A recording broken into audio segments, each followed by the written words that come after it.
Bienvenue sur Randonnée Zen, le podcast qui aide les randonneuses à gagner en confiance et en autonomie pour partir en randonnée plus facilement, régulièrement et sereinement. Je m'appelle Sarah et je suis une passionnée de randonnée qui ne connaissait pourtant absolument rien à ce merveilleux sport il y a quelques années.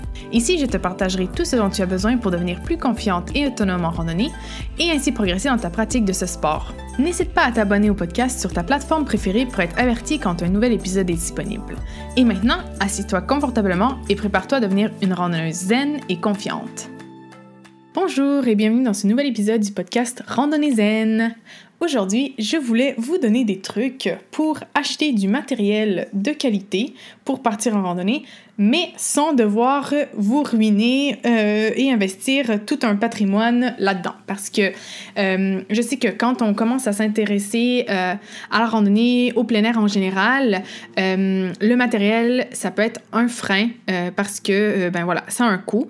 Même si, moi, je trouve que, justement, la randonnée, c'est un des sports les plus démocratiques parce que, comme je vous ai déjà dit dans plusieurs épisodes, il y a vraiment juste besoin d'avoir des bonnes chaussures. Ça, c'est vraiment le seul élément sur lequel un petit investissement, c'est quand même nécessaire pour votre sécurité, votre confort. Mais et éventuellement, un sac à dos, mais vraiment, à part les chaussures, tout le reste, on peut vraiment l'acheter à bas coût ou le trouver usagé ou des choses comme ça. Donc, voilà. Mais par contre, je sais aussi que quand on s'y met, quand on commence à prendre goût, qu'on commence à se passionner pour la randonnée, généralement, ça nous amène aussi à vouloir évoluer dans notre pratique, donc faire soit des sentiers plus difficiles, plus techniques, ensuite peut-être partir sur faire des randonnées avec une nuit par exemple en refuge ou peut-être même en autonomie avec notre tente, etc. Et comme ça, et ça commence et là, le coût du matériel peut rapidement augmenter. Donc voilà, je voulais vous donner un peu de trucs parce que moi, ça fait presque 10 ans maintenant que je m'équipe en matériel de plein air et quand j'ai commencé, j'avais 18 ans, même pas.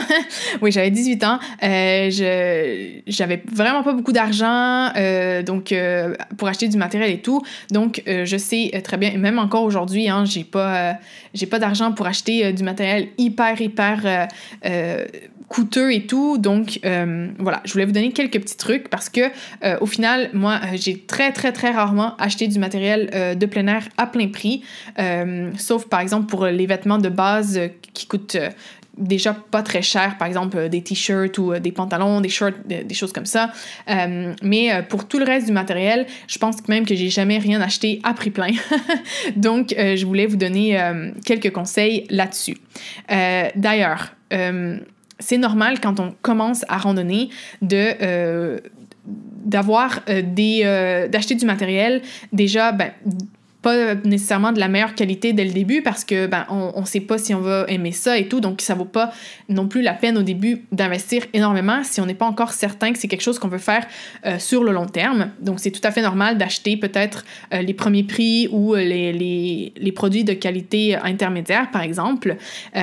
Et donc voilà, au fil du temps, de vouloir acheter du matériel un peu plus performant, mais c'est quelque chose que généralement on fait au fil des années et voilà, je pense que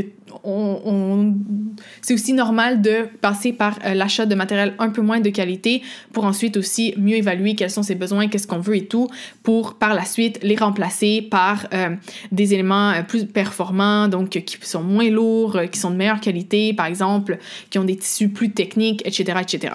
Mais voilà, c'est quelque chose qui, je pense, doit se faire au cours du temps. Pas besoin de vous équiper là tout de suite en partant de matériel hyper coûteux, sauf si vous voulez vous lancer tout de suite dans un projet genre de partir plusieurs mois marcher ou un truc comme ça. Là, ça dépend, mais disons que si vous commencez à randonner à la journée pour ensuite évoluer dans votre pratique, c'est quelque chose que vous allez faire de façon évolutive, ça se dit ça en français? Je suis pas certaine, mais c'est pas grave, je pense que vous avez compris. Donc voilà.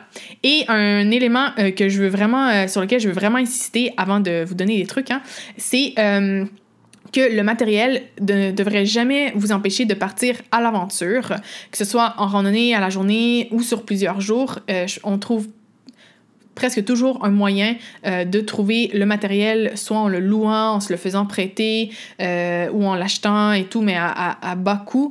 Mais voilà, ça ne devrait pas nous empêcher de partir à l'aventure, même si c'est juste pour le début de partir en randonnée à la journée, ce qui déjà en soi est une aventure. Par contre, je pense que c'est quand même important de garder en tête que le matériel qu'on a peut influencer nos aventures. Donc, il faut quand même garder en tête qu'on peut pas partir faire n'importe quoi sans le matériel nécessaire, surtout si il y a des questions de sécurité qui sont en jeu. Par exemple, si vous n'avez pas le matériel pour faire du bivouac hivernal, ben on n'en fait pas sans le bon équipement, parce que c'est dangereux de partir avec un sac de couchage, par exemple, qui est pas assez chaud, ou une tente qui résiste pas à la neige, des choses comme ça. Donc, il faut quand même prendre ça en compte. Mais ça veut pas dire que vous devriez dire « Ah bon, ben, j'ai pas ça, donc je peux pas faire, par exemple, de la randonnée à la journée. » Je vous conseille de trouver des aventures que vous pouvez faire avec le matériel que vous avez, et en attendant, commencez à vous équiper pour les autres aventures que vous avez en tête. Donc voilà. Passons maintenant au truc. Donc, je voulais vous donner déjà des trucs à faire avant de passer à l'achat qui vont vous aider justement. C'est surtout cette préparation-là qui va vous aider à acheter du matériel à moindre coût. Donc, c'est vraiment à ne pas négliger. Donc, déjà, avant d'acheter quoi que ce soit, on regarde ce qu'on possède déjà parce que souvent, on possède déjà pas mal de choses sans qu'on s'en rende compte, hein, surtout si on n'a pas tout mis ensemble, par exemple, ou des fois, ça arrive, par exemple, qu'on a laissé des choses chez nos parents, qu'on n'a pas dans notre appartement, par exemple, ou qui se sont un peu éparpillés avec le temps. Donc, déjà, on commence par ça, on fait une liste de ce qu'on a déjà, pour pas devoir dépenser de l'argent pour du matériel qu'on a déjà. D'ailleurs, si vous voulez savoir quelle est une liste de base du matériel nécessaire pour commencer à randonner, pour avoir une idée de ce qui vous sert, vous pouvez écouter l'épisode numéro 2 dans lequel je liste tout ce qui est nécessaire. Donc voilà, ça peut vous aider à construire votre liste de choses que vous avez déjà. Sinon, une fois qu'on a fait un peu le tour de ses armoires et tout, on peut aussi demander autour de soi, par exemple à ses parents, à ses amis, à sa famille, s'ils ont peut-être du matériel dont eux ne se servent pas et qui pourraient vous prêter ou vous vendre. Donc, des fois, on peut être étonné. Hein. Moi, par exemple, ma mère avait un soft shell quand même d'une bonne qualité qu'elle n'utilisait pas. Donc, par exemple, quand j'ai travaillé dans ma première expérience de plein air, quand j'ai travaillé dans un camp de canot, par exemple, j'ai utilisé son soft shell. J'ai pas eu besoin d'acheter ça, par exemple. Donc, c'est quand même un soft shell, un bon soft shell, ça peut quand même coûter 60, 70, 80 € et plus. Donc, c'est toujours ça d'économiser, hein, par exemple. Donc, ou voilà, peut-être que vous avez des personnes, moi par exemple la famille de mon copain, ils avaient des sacs de couchage de très très bonne qualité qu'ils utilisent jamais, des sacs de couchage hivernaux, donc maintenant c'est nous qui les utilisons. Donc voilà, on sait jamais, peut-être qu'il y a des gens qui ont déjà ce qui vous sert et qui peuvent soit vous les prêter, soit vous les vendre à un moindre coût. Donc ça vaut toujours la peine de regarder de ce côté-là. Et sinon, il y a toujours aussi l'option de louer le matériel. Surtout, justement, comme je vous disais au début, si on n'est pas certain d'aimer ça et tout, par exemple, acheter une tente, si on n'est pas certain qu'on aime camper, on n'a jamais fait de camping, ça vaut peut-être pas la peine. Même si c'est juste 30-40 €, c'est toujours 30-40 € dépensés inutilement si après vous vous rendez compte que vous n'aimez pas ça. Donc, la location, ça peut être aussi une excellente solution. Je sais que Decathlon, par exemple, loue certains équipements comme les tentes. J'ai aussi entendu entendu dire pour les sacs de couchage, donc ça vaut la peine d'aller regarder par là. Je sais aussi que certaines universités, par exemple au Québec, louent du matériel de randonnée, donc ça peut être intéressant aussi d'aller demander, voir un peu ce qu'ils ont. Et il y a aussi des services qui commencent à naître de location de matériel, donc ça peut être aussi intéressant de rechercher dans votre zone s'il y a quelqu'un qui offre ce service-là. Donc voilà, tout ça, ça va vous permettre déjà d'éviter d'acheter, qui est aussi dans une démarche écologique. C'est toujours mieux d'éviter d'acheter que d'acheter à la base, pas juste pour des raisons économiques. Maintenant, si vous décidez d'acheter le matériel, je voulais vous donner des trucs justement pour pas vous ruiner lors d'achat de ce matériel-là. Donc, la première étape, c'est de faire des recherches, de bien voir quels sont vos besoins, quels sont les critères qui sont importants pour vous, qu'est-ce qui est... Ouais, voilà, par exemple, est-ce que c'est le coût? Est-ce que c'est le poids? Est-ce que c'est leur versatilité? Par exemple, genre, vous voulez pouvoir l'utiliser dans plusieurs différents sports, des choses comme ça. Donc, vraiment, on détermine ces critères, même si par exemple, on veut se prendre une tente, ben est-ce qu'on la prend 1 place, 2 places, 3 places, 4 places, selon ce qu'on pense, avec qui on pense l'utiliser. Si on pense toujours partir tout seul, ben on peut voir avec une tente 1 place ou 2 places. Si on pense toujours partir à 2, ben on va aller sur du 2, 3 places, etc. Donc, il faut vraiment se faire une liste pour chaque morceau d'équipement qu'on veut acheter et déterminer quels sont les critères importants pour ensuite trouver les modèles qui vont, qui répondent à ces critères-là. Donc voilà, trouver les modèles qui pourraient nous intéresser. Une fois qu'on a les modèles, si possible, on essaie de les trouver en magasin pour déjà les tester, les voir, parce que bon, les voir en ligne et les voir en personne, c'est pas toujours la même chose. Donc, par exemple, si c'est des vêtements, c'est surtout important d'aller en magasin pour, par exemple, les essayer, pour être sûr que c'est la bonne taille et tout. Surtout si vous avez des mensurations qui sont pas genre standards. Je sais pas qu'il y a des mensurations standards, mais bon, il y a des gens qui réussissent à trouver en ligne. Moi, par exemple, j'ai beaucoup de difficultés à trouver en ligne, donc c'est super important pour moi de toujours essayer. Mais si vous savez plus ou moins vos mesures, c'est peut-être moins nécessaire. Mais il y a des morceaux, par exemple, d'équipements qui sont absolument... important d'essayer en magasin, par exemple les chaussures, le sac à dos, même la tente, ça peut être une bonne idée d'aller en magasin pour voir avec votre matériel aussi si il y a assez de place pour vous et votre matériel, des choses comme ça. Donc voilà, essayez de trouver le matériel qu'on veut qui correspond à nos critères et essayer de le trouver en magasin pour vérifier que vraiment dans la réalité ça corresponde à ce qu'on veut. Pour ensuite surveiller leur prix sur les sites dont je vais vous parler juste après. Donc voilà, ça, déjà quand on a le modèle en tête, ça va être plus facile de faire genre une veille sur les différents sites pour voir si cet équipement-là apparaît pas en rabais, par exemple, ou de seconde main, etc. Donc, pour vous donner certaines idées de sites où regarder, si vous voulez acheter de seconde main, vous pouvez regarder sur des sites comme Kijiji au Québec, Le Bon Coin en France. Sur les groupes Facebook dédiés, il y a beaucoup de groupes de vente de matériel, donc de plein air. Donc, juste une recherche rapide sur Google, vous allez voir qu'il y a vraiment beaucoup de groupes de ce genre-là. Je vais pas vous donner une liste parce que souvent aussi, ça va par région et tout. Il y en a, par exemple, pour le Québec ou la France en général.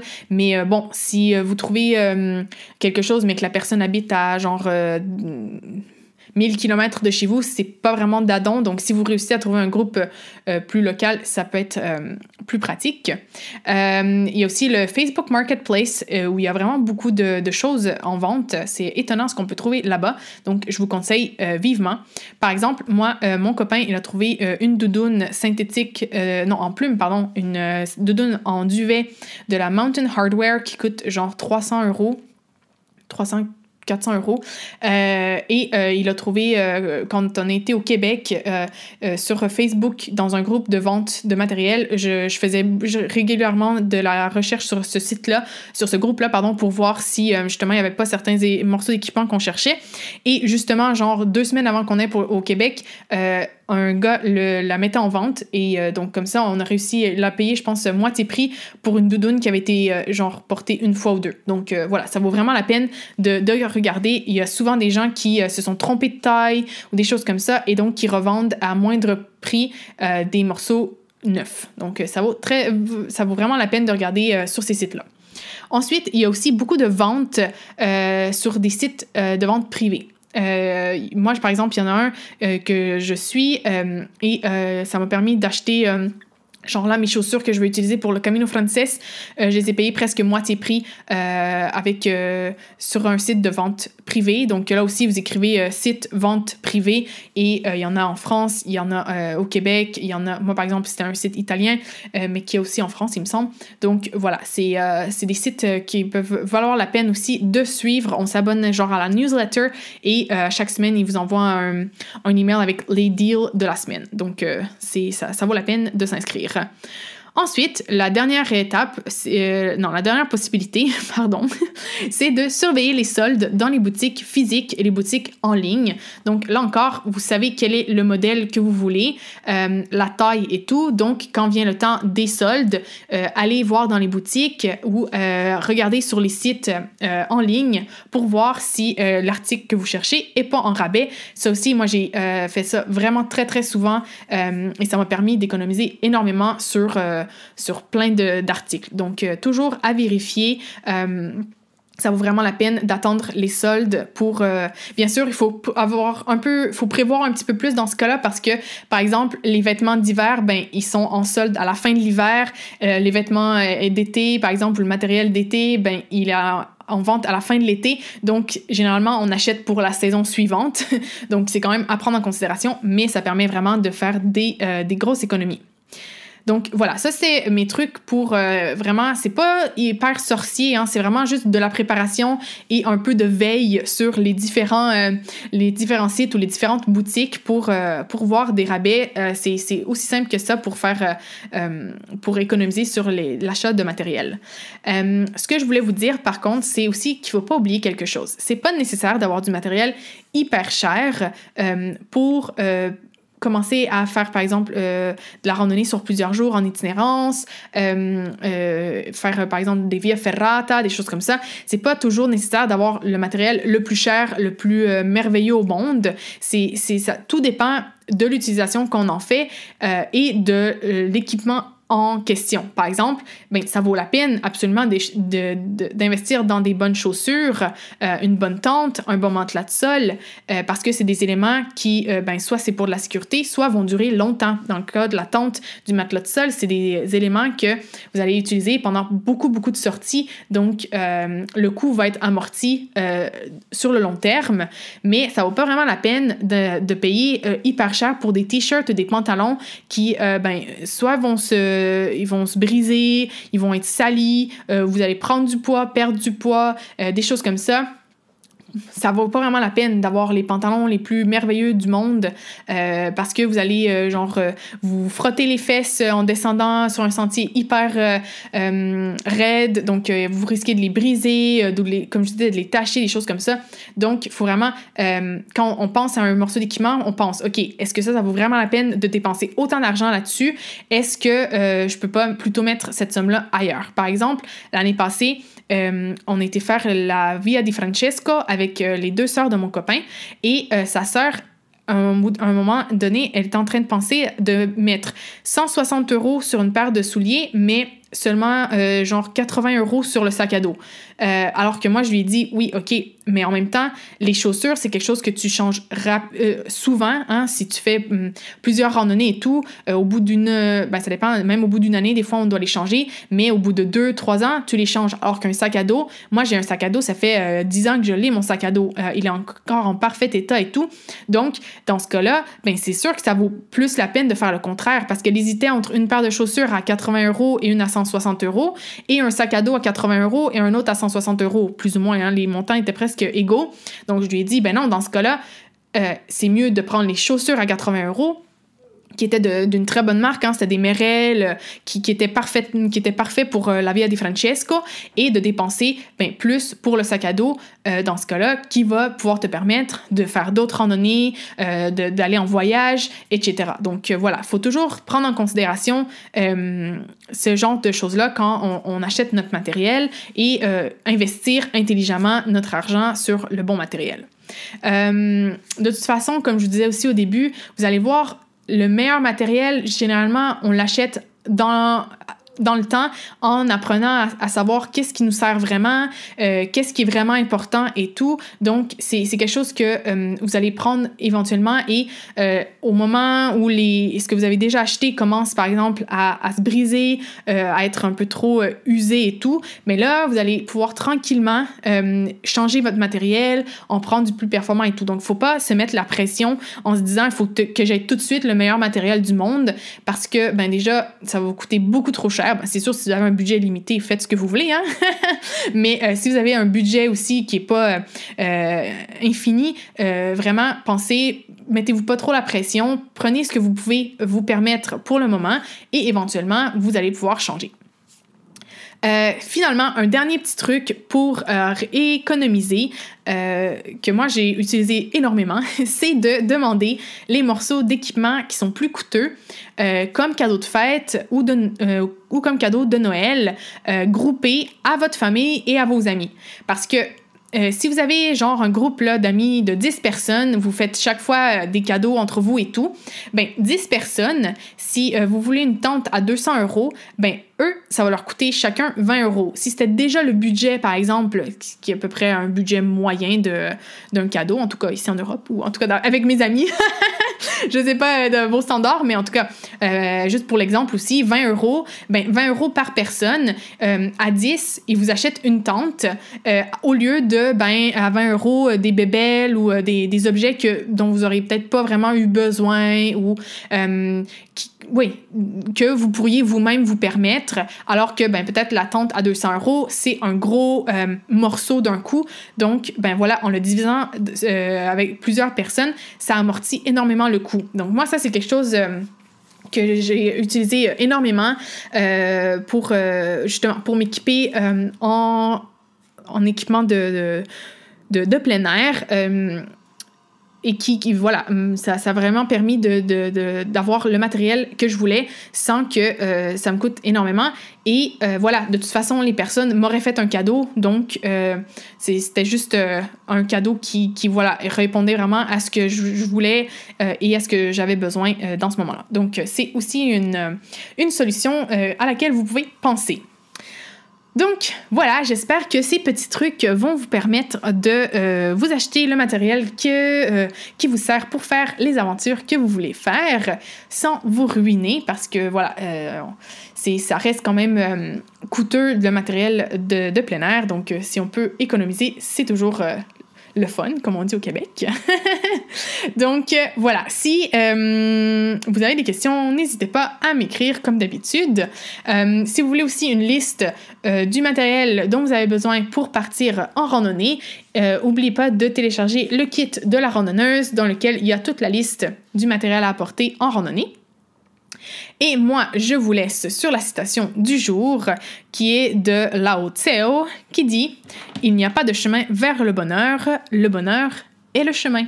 Donc voilà, je trouvais que c'était une belle citation aussi en termes de matérialisme et tout. C'était un épisode un peu plus matérialiste. Donc on se rappelle que le matériel ne fait pas le bonheur et que c'est le chemin qui est le bonheur, donc la randonnée en soi. Donc voilà, je te souhaite des très très belles randonnées et on se voit la semaine prochaine pour un autre épisode. Ciao! Merci d'avoir écouté l'épisode jusqu'à la fin. Tu trouveras la transcription de l'épisode ainsi que toutes les ressources mentionnées sur randonneyzen.com. Et n'oublie pas de t'abonner au podcast sur ta plateforme préférée et de laisser un avis. C'est une façon simple et gratuite d'encourager le podcast.